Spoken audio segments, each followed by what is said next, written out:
Unfiltered, Unspoken. Today, Sid is out, so we have BJ filling in for Sid. I want to thank you, BJ, for filling in on a short notice. Thank you. We're going to introduce poet StefMarie. She has a phenomenal story to tell. But before she introduces herself, I'm going to give a short video introduction of her. My main lesson to you guys tonight is to speak life. In 2018, I was diagnosed with paranoid schizophrenia. I thought my life was over. I thought I was going to be in a mental institution for the rest of my life. But God had another way for me. I was intentional about what I meditated on. I was intentional about changing the environment of my mind. You can choose your thoughts. You can choose your purpose. You can choose your path. Steph, that was powerful. So what I'm going to do is I'm going to go ahead and let you Thank you. introduce yourself. Welcome to Unfiltered, Unspoken. Thank you. Thank you so much for having me. I appreciate the platform. I always wonder where to begin when people say introduce yourself, because there's so many different, parts of my life and parts of my journey, from being mute as a child to experiencing a lot of things that kind of silence me. I always feel like the enemy's goal in my life was to silence me, because God put a powerful message in me that he didn't want to get out. I was very introverted, very to myself as a child.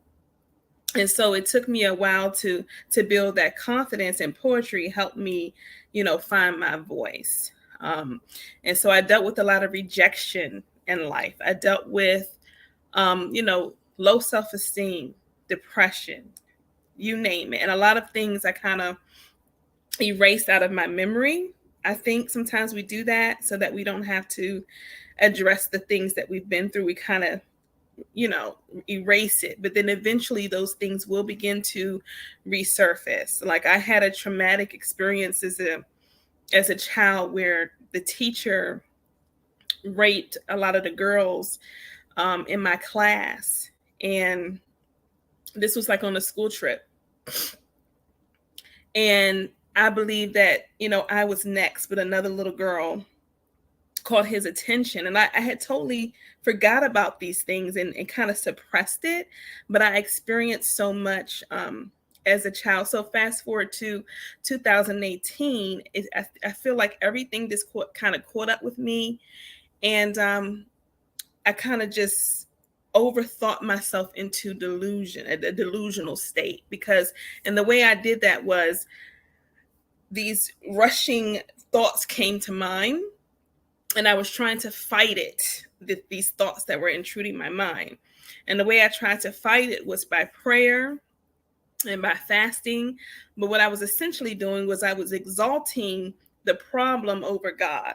And anytime you exalt the problem over God, God can't be in it, right? We think that we're praying to get something, but we're exalting the issue.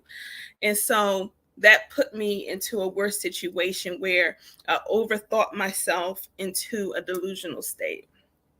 I thought that I was combating the issue. I was just making it worse. And as I made it worse, it got to the point where I didn't have control over my thinking. It got to the point where I was wandering around on the streets, out of my mind. It got to the point where I would just be on a bed with my head wobbling back and forth, just completely out of it. And during this time, before it got too bad, I was still able to kind of, maneuver my way through work, because I had been there for 14 years. So somehow I was able to just kind of go on autopilot to do my job, but I wasn't totally there. And I scared people at my job. But it just got so bad that I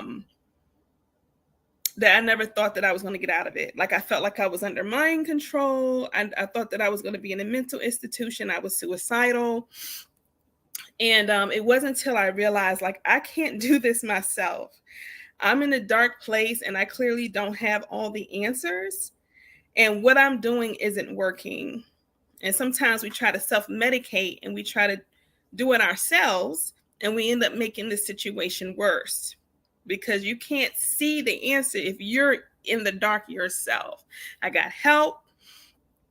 And the help I got was like therapy. I got medication, and I immediately felt like a chemical change in my mind. And it's like it just calmed me. But at the same time, I felt like I was not completely myself, but it did help. It did help me in that moment. And then I also got help another way. I believe there's two ways of getting help: the therapy, the medication, but I also was able to receive from God. And He did the miracle on me. He healed me ultimately from it. And I did that by giving it over to Him. And in my faith, I believe you have to have faith, right? Because a lot of people have limited faith. They put God in a box. But when you know that God is a healer and you know that God is a redeemer, you know nothing is impossible. So through that dark path, through that darkness, I eventually was able to get onto the other side. And now I share my testimony with others about how no matter where you are mentally, it's never too late. And it's a process, right? It's not automatic. Even after I received a lot of divine healing, there was still work for me to do, right? I still had to be intentional with what I meditated on. I had to be intentional about resetting the environment of my mind. I had to speak life into myself. I had to speak affirmations. I had to intentionally think positively. Like it's not instantaneously. You have to be purposeful in what you set your mind on. So that's it. And then from there, I just started to just love myself more, release the dead weight. And when I started to release the dead weight, doors started opening in my life, and now I'm where I am now. Okay, so now we're going to get into it. As a matter of fact, I'm going to let BJ kick off the first question. Okay.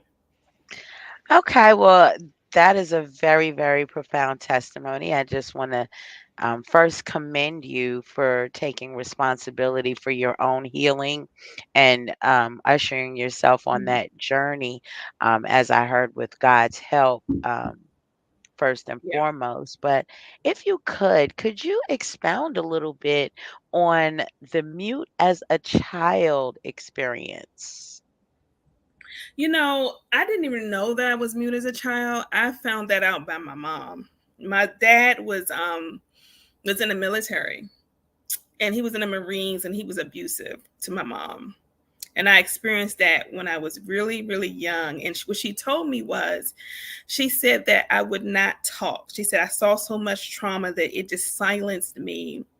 And she said the first time I actually spoke was when she was packing up to leave the abuse. She had had enough, and she was, I guess, planning her escape. Essentially, she was planning to escape the situation, and she was packing the clothes. And this is when he had went away for a second, and then she had left my medication, and she was going to go back in the house to get it. And the first words I said was, "Mom, don't go back in the house."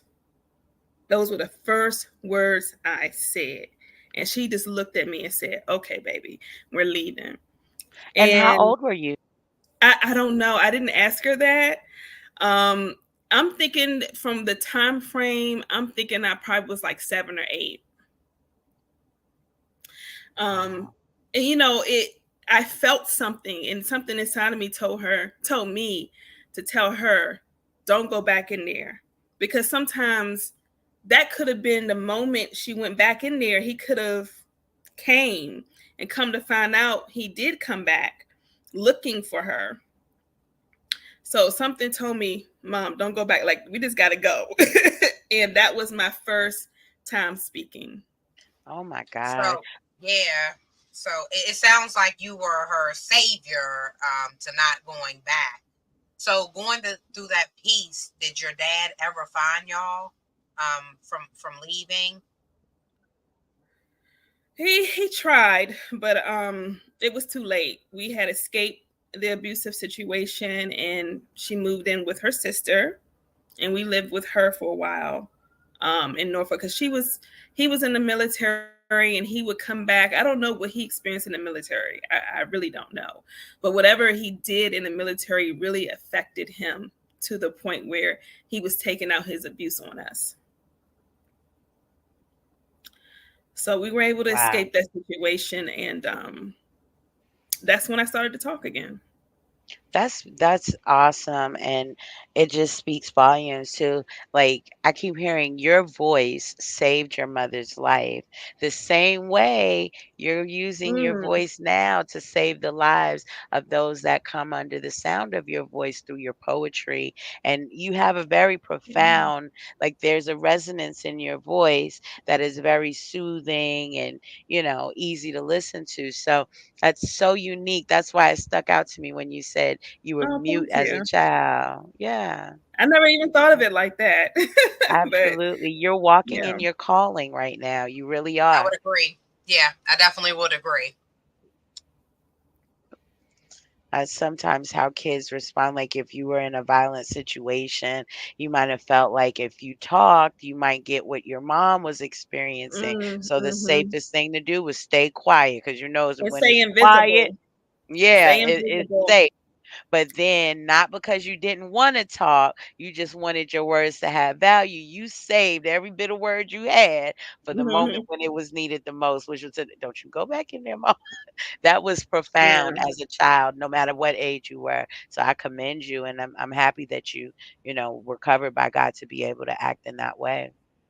Yeah, I think I learned to be invisible early, because later on she ended up dating someone who was also abusive, but it was more verbally abusive.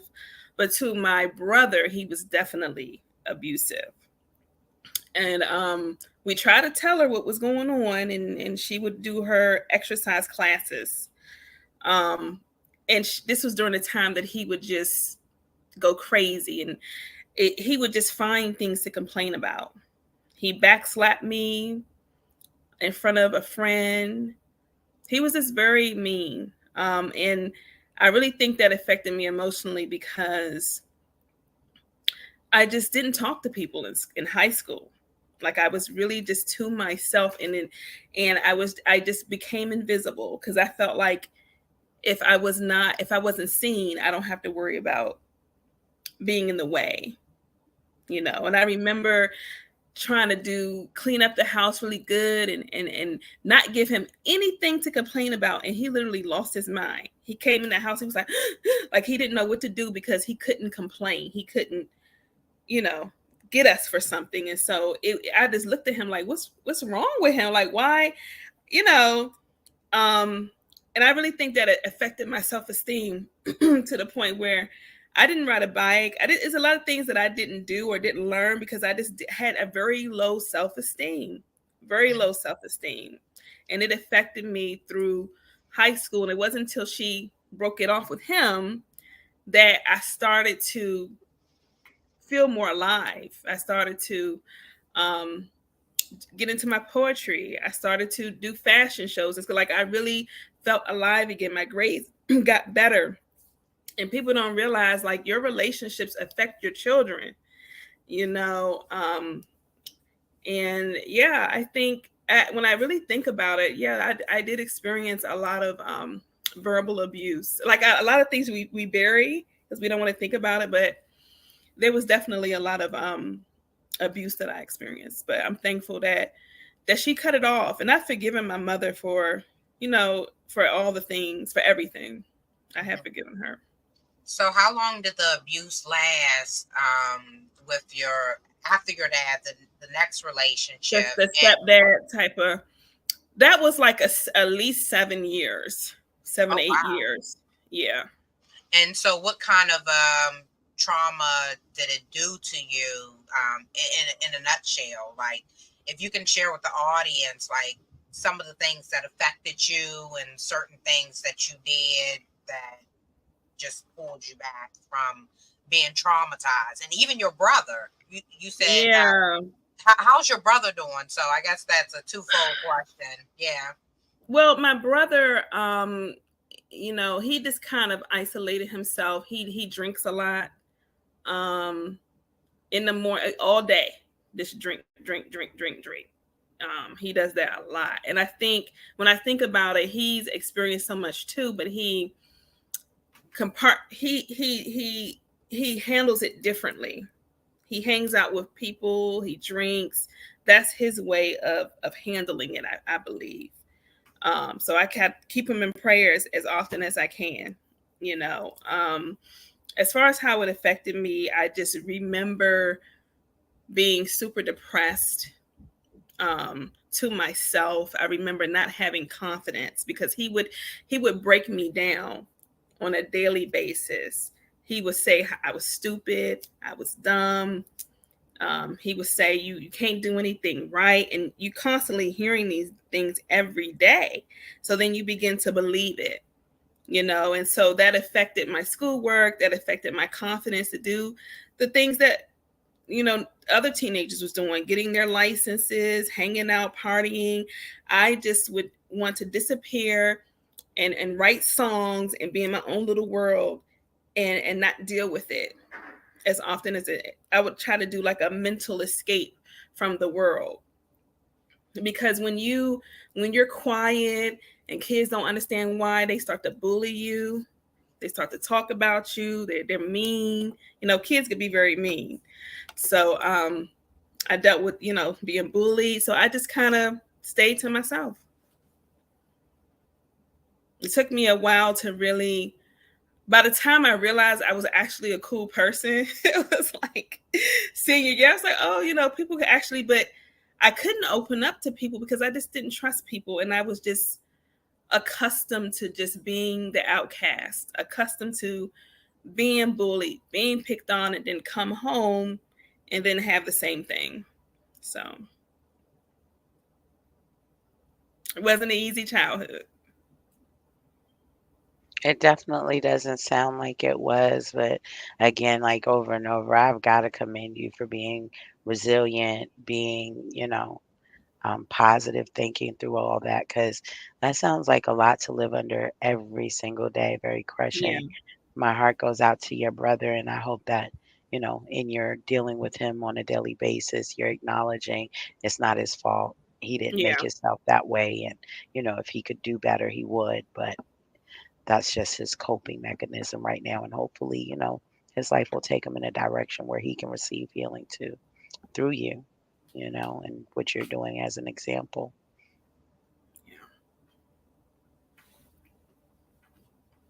So we go into you have paranoia, schizophrenia. Um, mm, how did you realize? Because I know you said it started at work, and there was some issues with your colleagues pushing back from you. mm. Did you acknowledge it? Did you recognize it? What were the signs? What triggered? Can you tell us like what led up to the diagnose? Um, so I used to host this group called Grown Folk Conversations, and it's like a social group.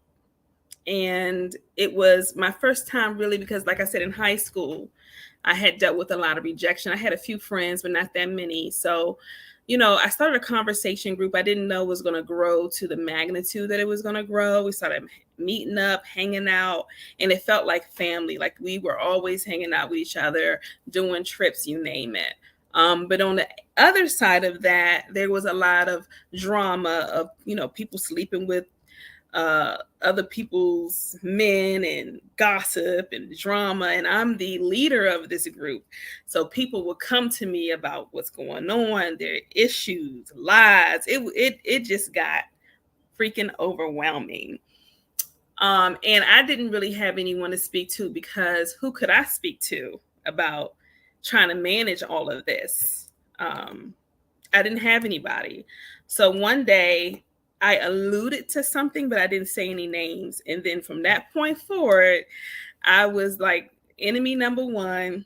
People they cut me off, they rejected me, they talked about me, they pretty much bullied me. And all the people that I thought were my friends weren't my friends, because no one defended me behind my back. Nobody asked me my side of the story because it wasn't the popular thing to do at that moment. Everybody kind of just ganged up and left me, and it kind of made me feel rejected again, abandoned again, bullied again. I think they were making memes about me. I mean, they were doing all types of horrendous things. And then they ended up having the same issues because I wasn't doing any of those things. They were, backstabbing and doing all these crazy things. So they still had the issues when they left my group. All types of new set of issues. But I think just experiencing that much rejection at one time kind of triggered it. It triggered it. It made me get into a very deep depression. And I just started beating myself up, and it just took me on a down spiral.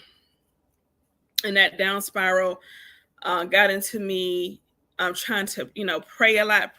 But at the same time, when I would pray, I would be fearing the rejection, fearing what people were saying about it. I escalated it in my mind to be deeper than what it was. And then that fear overtook me. And I realized that it was an issue when I felt like I was completely out of control, where it felt like I was 2-3 different people at the same time, where 1 minute I could be happy and then 1 minute it's like I was a completely different person. When I saw that the prayer itself wasn't working and that I couldn't do it alone, and it was either me get help or kill myself, I wanted to see what I could do. And I did that. And I never really understood why people would kill themselves. But then when you don't feel like you have control over your own mind, and when you feel out of control of yourself and you don't know what you're capable of doing, that's when you need help. Because I felt like I was losing it, and I was thinking all types of evil thoughts, and those evil thoughts range from this killing people, you name it. It was just all types of craziness. I was just overthinking myself into all types of evil thoughts, and I just could not control it. So I was like, I got to get help, and I got the help.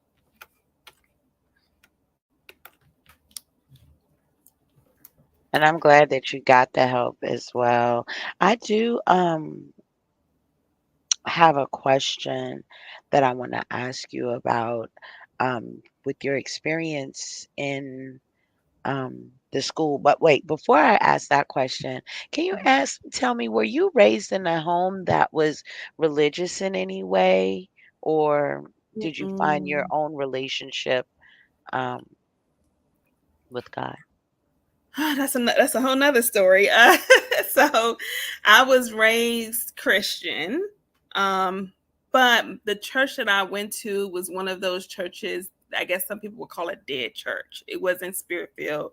People would go in there sleep, and listen to the pastor, but didn't really feed you the meat of the word. So it was just something to do, I guess, or traditional, I guess you could say. And then so in that aspect I grew up Christian. But in 2001 or 2000, after I left the military, I met my daughter's father. He was Muslim, and I converted to Islam. That's a whole nother testimony in itself. My story is so much that it's hard to really compose it, because that's a whole nother testimony within itself. But I was converted to Islam, and man, my experience was crazy. I was married in Islam, and I still had in the back of my mind, who Christ was. Like, I still never let that go. Even had my Bible. I brought my Bible with me because something told me, hold on to your Bible. But I experienced abuse from my daughter's father. I saw the people who looked like they were outwardly holy doing all types of things behind the scenes. They were really mean. Um, it was a lot of outward holiness, but the holiness didn't translate outside of that, because behind the scenes they were doing all types of stuff. I was in New York. I was kind of just like in New York struggling. We would sell water on the streets to try to make money. It was crazy. Um, but what I got from that religion was that you have to earn your way into heaven, and you earn it almost like brownie points, right? And it was a lot of fear involved in that religion. It was a lot of, you're going to go to hell, and your flesh is going to renew itself to get burnt over and over and over again for your sins. And it was just a lot of Is fear. this And I've always, Christianity? no, this was Islam. The Islam? Oh, Yeah, okay. Islam is, they believe there's going to be virgins in heaven. It's a lot of fleshly beliefs that there's going to be virgins in heaven for the men. I don't know what the women going to be doing, but the men going to be happy. You have to pray 5 times a day, which, I didn't have a problem with praying 5 times a day, except it was the prayers are pre-written, right? It's, you're doing your salat, so it didn't feel like I was actually praying to God. I just felt like I was doing a tradition. So I did the salats. I did everything that I was supposed to do in the religion, but it just didn't feel genuine to me. And then one day when I was trying to pray, and this is the very short version, guys, because it's too long for me to really go into detail, but I felt the Lord say, pray to the God of Abraham, Isaac, and Jacob, because I was literally trying to pray, and I just felt like I was doing an exercise. It just did not feel. And I was just like, God, I just want to speak to you. Like, God is great. God is great. Like all these things that I'm saying, I just want to have a relationship.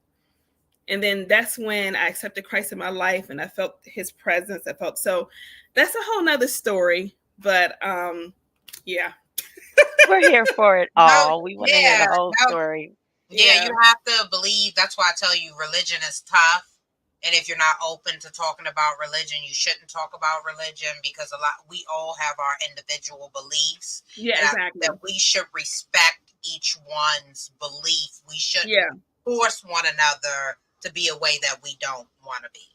So yeah, definitely. But you said your ex-husband was abusing you. Did that come from like a pool of trauma bonding? And how long did you allow the abuse to last? I never really thought about that.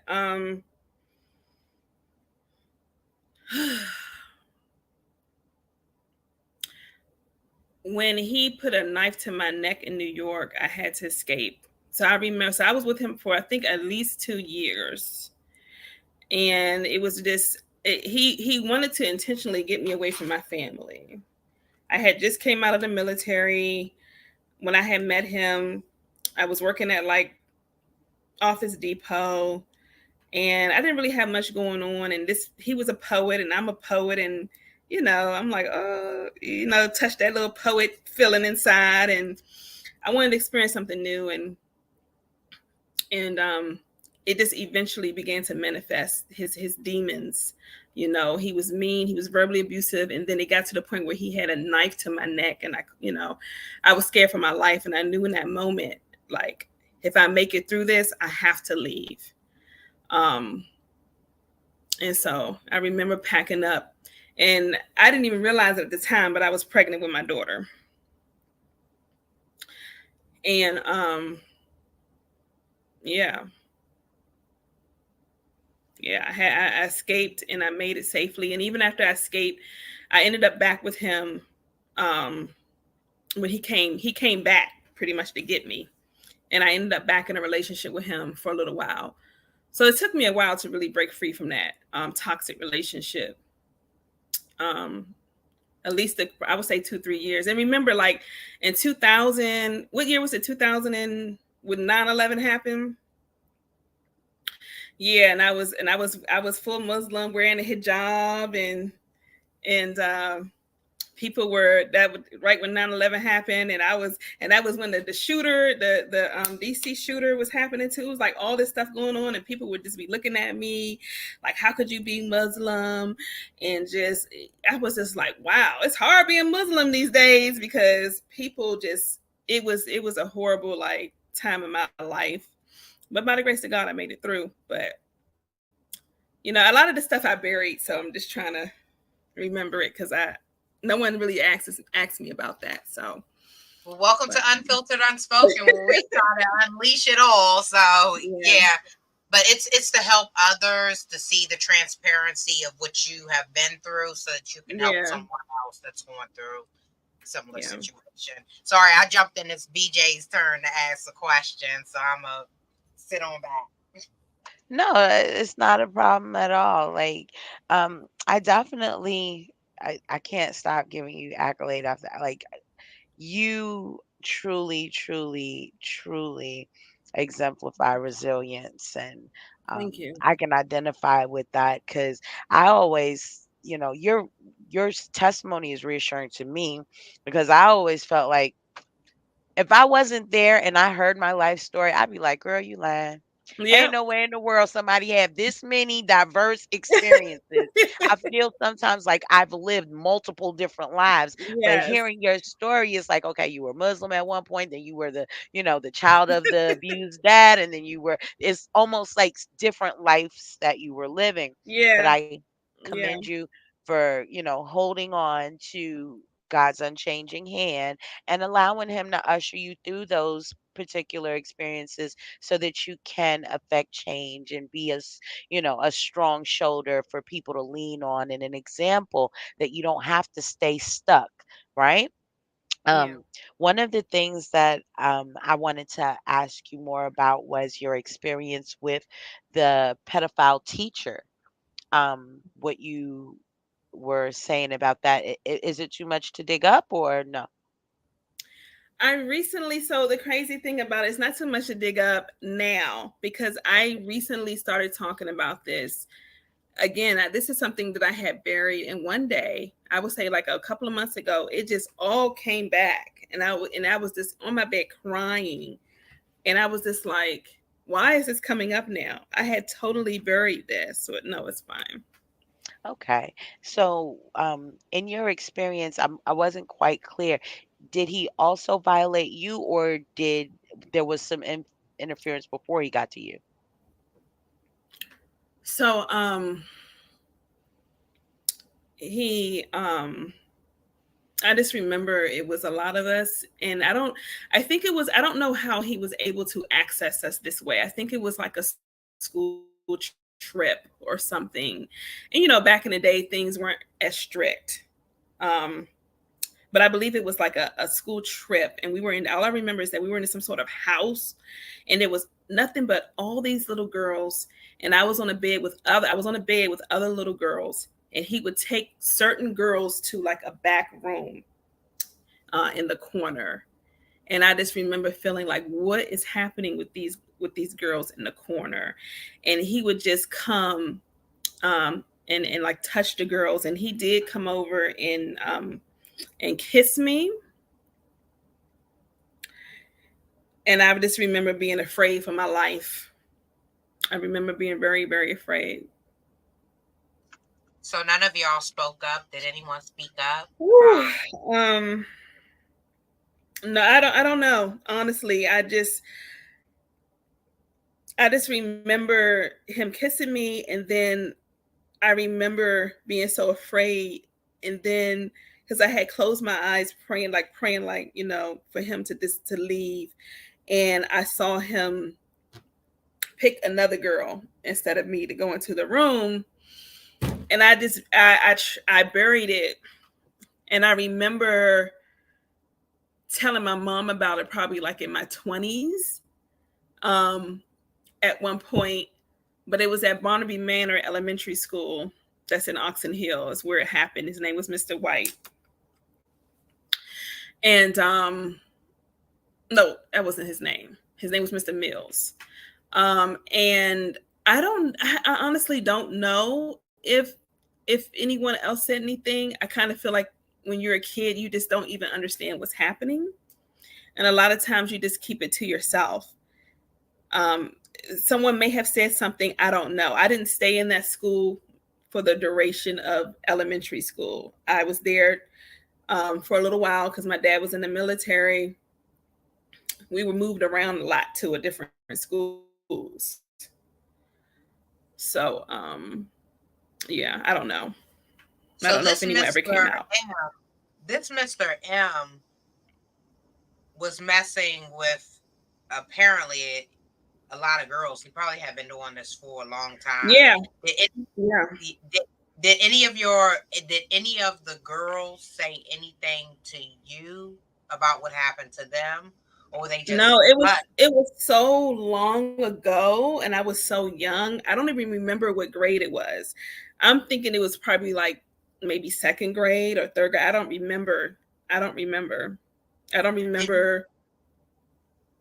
did you Huh? see a change? Did you see a change in your friend after they came out of the room? I just remember them walking really slow. You know. I have a question. Do you plan, in light of the changes to law that now the statute of limitations is lifted, on people who've been victims of uh, childhood sexual abuse at the hands of, faculty, staff of, homes in Maryland? Do you plan to pursue legal action against that teacher if he's still living? I don't know. I don't know where he is. I don't even think he's at that school anymore. I don't even I know don't if he's think you would have to alive. know. Yeah, I don't think you would have to know where he is as but I always encourage people, if there's a way to seek remedy, as part of the healing on your journey. It's not really fair for you to keep it all packed up to yourself. If there's a remedy that you can seek, even getting some funds to maybe seek therapies and things of that nature, there's a fund already set up for you guys to benefit from that. And I'm sorry that you had to have that experience as well, especially, coming from someone you thought you could trust. But it intrigues me that you said there were a lot of little girls there and you were in a house. It seemed like a house. I mean, Oh, it was so long ago. I just remember there being a lot of beds, almost like the way a camp would be set up. Like camps back in the oh, day and how they have like right. the bunk beds and stuff. I Hmm. just remember that. And I remember it being just a lot of beds. I don't know where the boys were, but I just remember there being a lot of beds and a lot of little girls around me. And I remember there being a back Wow. room and him taking girls in that back room. Wow. Right. I just keep writing, God kept her, God kept her, God kept Yeah. her, God kept her. That's like was all over my paper here, my notes. God kept her. And Would that I be thank God. yeah, would that be the only time that someone violated you? Yes. That was and again he didn't touch me sexually. He kissed me, That's right? But That's violation. sexual. That's still a violation. yeah, That's abuse. It's a violation. yeah. I've had moments where I don't know how to explain it, but I've had moments where I could feel something was off. Like my mom and her boyfriend at the time had his family members stay with us for a while. I can't even think of his name at the moment. But you know how when you're young and this fear comes over you, I remember him hearing someone walk past my door and I knew it was him because my mom and him had went on a date and he kind of just stopped at my door and I just remember feeling so much fear but praying through it like please please please please please don't let him. But I mean you can feel it. It's almost like you could feel someone is about to do something. But I was one thing about me, I was a praying little girl. I would pray pray pray. But no, that was the only time that I can. Again, I erased a lot. No, no, no. There was a situation when I was younger, but it was the violation happened with another little girl. So you're witnessing a lot. Like I mean, you're witnessing a lot that from your brother to your friends being traumatized, I just can almost imagine. Do you think that played a part of your paranoid schizophrenia? Yeah, because one of the things that I don't talk about much because I don't know how people are going to receive it, but I dealt with a lot of confusion. So when I was young and I was in a laundromat, my mom was washing clothes. I can't remember. It was a very like infamous laundromat in the city. Everybody would go to this laundromat. Um, but I was young and we would play around in the laundromat with the other little kids. And there was this one little girl who was like, come here, you know, and she was like, come under the table with her. I was just like, okay, you know. And then she started like touching like her parts, and she was like, look, you know. And then she wanted me to touch her, and I don't know if she touched me because again I think I intentionally blocked like a lot of it out of my mind because apparently it was very traumatic because it began to make me feel confused, make me wonder if I like women and things like that. So when that happened, I remember I was about to touch her, and then I remember her mother looking under like the table. We were saying, what are y'all doing? And then I got afraid and we both like, you know, left. But I remember after that being very confused about who I am, about my sexual, like just feeling confused. And from that point on, I would have dreams with women. I would just be very conflicted inside. At one point, I had, you know, posters of women on my wall, and I dealt with feeling confused for a very long time as well about who I was. And that's also part of that trauma. Is it my turn or is your turn? Okay, so I want to explore more of your testimony as it pertains to that, given today's current tone as it pertains to transgender and alternative sexual, lifestyles. You said that you were feeling confused after being exposed to that, and you never felt confused before. No. Never felt confused before. And so how did you um calm your confusion, so to speak, after that? It didn't get calm. So I think a lot of times things lie dormant, and I feel like a seed is kind of planted, and you may not realize it, but it starts showing up. It starts showing up in your dreams. It starts showing up in your thoughts, and then eventually it just gets bigger. So I remember in my early 20s, I just really started looking at women a lot. And I was like, God, what is going on? Like, I don't usually, you know, look at women. And so this is what I heard, not to offend anybody. This is what my experience. God said the enemy has the ability to play on your mind. I was like, how? You know, I was confused about that. And you know, the crazy thing too is that like I was in church and one day I'm just sitting hanging with the other church people. And the pastor looks at me and says, I bind that spirit of homosexuality off of you.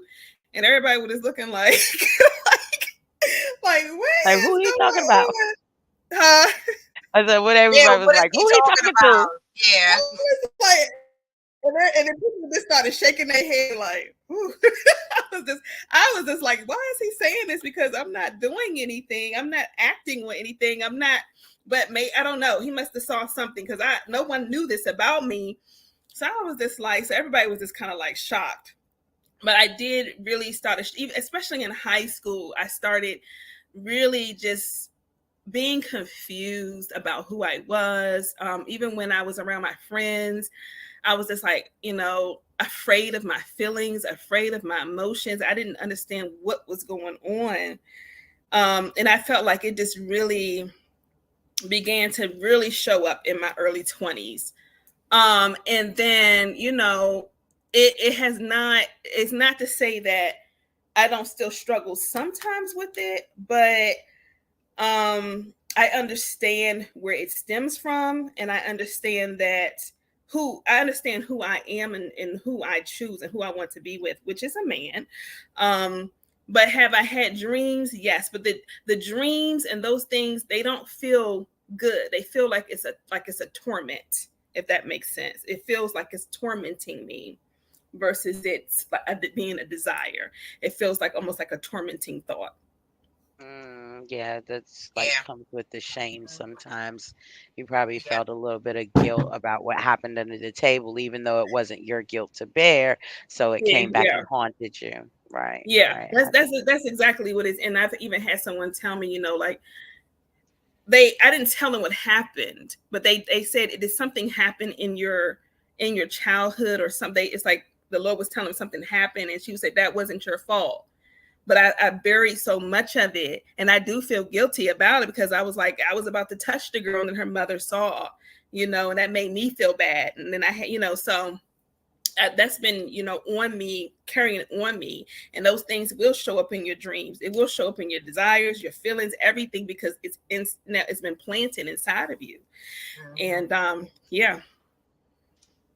So I wanna jump because we've been at two networking events together, and your poetry is phenomenal, and you're doing some wonderful things, and you have spoken about your paranoid schizophrenia, and Yeah.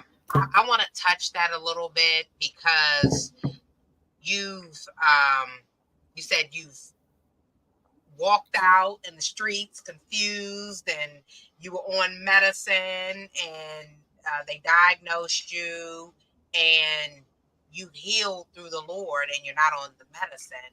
Can you elaborate a little bit on that, from where it started and how it ended, and you're free of medication?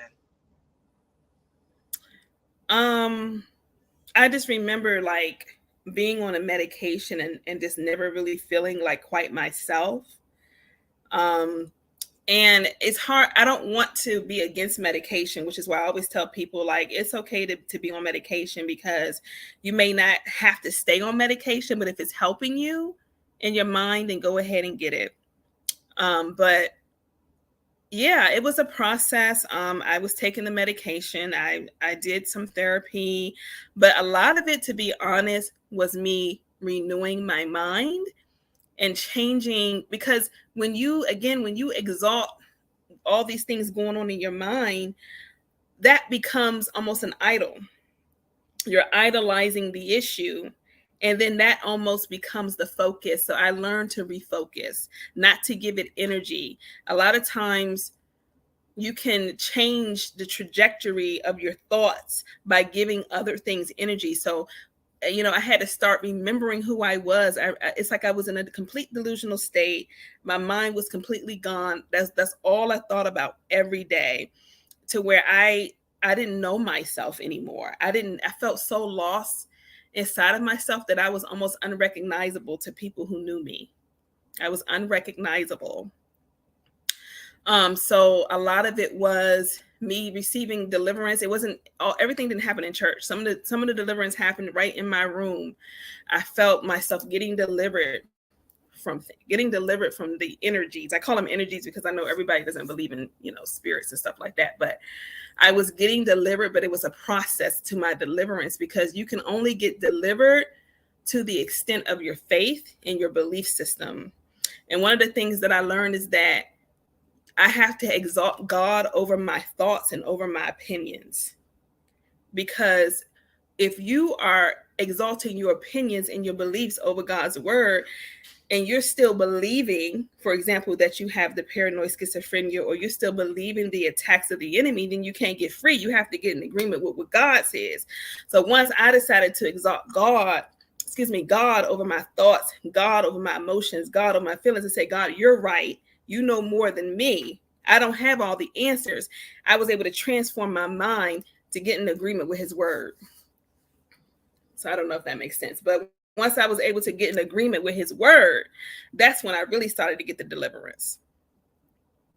Yeah, that makes a lot of sense. And I was just writing, I had wrote before we must be intentional about changing our mind to change our life, because you were saying that you really took control of your mind. Hearing somebody has Mhm. paranoid schizophrenia, you'll think the worst things. But I commend you for taking control and, doing what you had to do to live on purpose. Yeah, and it started with me really. I had to know that I was loved. So what really helped me was saying, God loves me over and over again. God loves me. That started getting into my heart. That really started to break down a lot of walls. It was like the first thing that I said that really just, and then also just speaking to my son and just being around people who really love me, that were saying, like, we want you back. We know that you can, get out of this.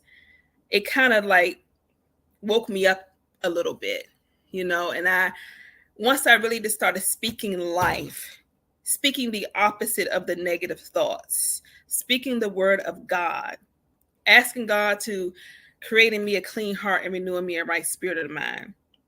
Really just speaking life despite what it looked like. Reading the word, letting the word of God deliver me, and allowing God to heal. And I'm still, to be honest, I'm still going through the healing, because I wouldn't wish paranoid schizophrenia on anybody. You are not yourself. The evilness that goes on in your mind is unexplainable, and it really breaks you down. It breaks you down to the point where you are really just not yourself. So that takes a lot to forgive yourself, number one, because you have to forgive yourself. You have to take accountability. You have to feel the ugly. You have to recognize it wasn't really you, but at the same time, some of it was you allowing these thoughts to manifest, meditating, and how you got there. But then you have to forgive yourself so that you can receive the healing. So it's a lot. It's a lot. So But leading God into kept me that, through it. Mhm. yeah. So leading into that, you got back into your poetry. So I want to, we're almost at time. So I want to get into like your shameless plugs and all that you're doing. Okay. You have a couple books out. You're doing your Mhm. poetry. You're in the top notch poetry, folks, going on. So, Yeah. we definitely want people to know the wonderful things that you're doing. We want them to know how to purchase your books and, Mhm. tell them what books you have out and the purpose behind the books. Okay. Yeah. Sure. Sure. So it didn't transition from me being delivered from mental illness and automatically getting into writing books. It was at least about 2-3 years before I really just started seeing my value and letting go of dead weight. Once I started letting go, I let go of a job that didn't value me for 14 years. That even though they did stick with me through the mental illness, I give them that. But before that, they did not appreciate my value at all. They would use me for my ideas, but would never promote me. They didn't pay me my worth. So anyway, once I let go of a bad job. I let go of a toxic relationship. And that came from me just starting to see my value. And then once I let that go, it's like opportunities started opening. And then when you let go of the dead weight, you start loving yourself. And that love brought me back to poetry, back to writing. And then I went from doing like little rhyming recaps on my page, like rhyming news recaps and rhyming TV recaps, to let me go on stage. Let me get back into the poetry scene. So I started performing, but this time I started performing consistently. I started really getting into the community. And once I started being around like-minded people, I have this saying that says, surround yourself with winners and winning will begin to rub off on you. So I just started surrounding myself with like-minded people, people who had purpose, people who were living in their purpose and changing the world with their words. And once I started surrounding myself with people who knew the industry and had that passion, it started to rub off. I really started to value myself more. And I wrote my book, Not Freely Given. which was about finally seeing my worth, letting go of dead situations, and really just talking about a healing journey of loving myself again. So it's kind of like a women empowerment book. The Sound Mind book, of course, has my testimony in more detail, broken down a lot more. It has my mental health testimony. It has poetry. It has affirmations. It has mental health coping skills. People really tell me that the affirmations help them, so that's a blessing to hear. And it's also a devotional, so it allows you to really write out, have mental goals. It's a true devotional as well, to get to a place of healing and renewing and resetting the spirit of your mind. And that came about just wanting to share my story in hopes that it help others who may be going through a tough place mentally. Okay. And That as you see Steph's, all her stuff is running across the bottom. Do you have any upcoming events, Steph, that folks can come out and see you? Are you at a Mhm. place where you're consistent at? You're always doing poetry. You know, we want people to get out and come and support you as much as they can. Absolutely. So I host an open mic at Art of Noise Open Mic that's located in DC. And I post the flyers. It's once a month on Sundays, and it's like the third Sunday. So I do that consistently. And I'm featuring, which means I'm headlining for a poetry event this Friday at Flavor Garden. So I'll be there. You can often see me probably at Busboys in the DMV. You can see me at Release Open Mic, which is a friend's open mic, and I'll also be hosting a workshop. It's free. It's going to be at the Anacostia Arts Festival on August 12th, and it's going to be called Your Best Self and Mental Health. I'm really going to get into how to walk into living in your purpose, how to monetize your passion, and then some mental health coping tools and how I got to the other side of this. And that's going to be on August 12th at the CCAP Festival. That is awesome. You sound like you got a lot on your plate, and I look forward to attending and supporting and collaborating in the future if it's God's will.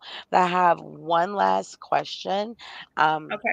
what advice would you give our listening audience if you only had one advice that you could give?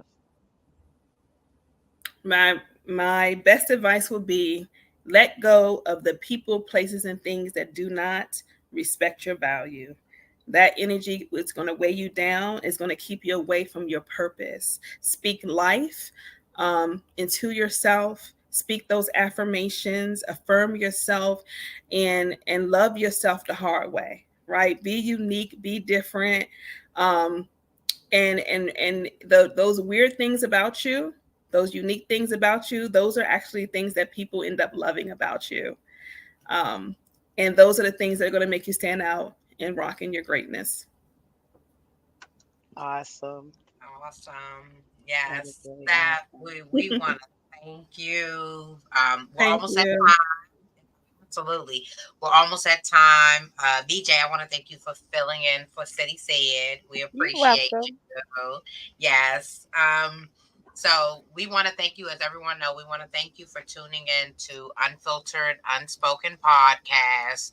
You had Steph lay it out today. And again, poet Steph Marie, check her out on IG. She's also on Facebook. We want to support our local artists, and she is in the DMV area. And if you don't know what DMV area is, it's DC, Maryland, Virginia, That's and the right. border. Not Baltimore. Uh-huh. Not Baltimore. They don't consider that DMV. So yeah, it's a bit. So yeah. Um, if you haven't learned anything today, that the power and the belief of God for Steph helped her overcome a major diagnosed paranoid schizophrenia. So we want to commend her. But not only that, her childhood traumas affected her adult decisions as well. She was quiet from the traumatic experiences that she went through as a child, but that led into the power of her voice through poetry. So we want to commend that. and the power of God uplifting her and the belief of God taking her to another thing. And you heard her. Value yourself and let go of people, places, or things that are not valuing you.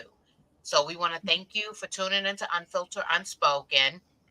We are going to continue to share life experiences of others, and we are not going to stop. So I'm hoping that you will take something from Steph's life experience, and it will help you start the journey to healing if it connects with your life experience. So again, thank you for tuning into Unfiltered Unspoken, and we will see you soon.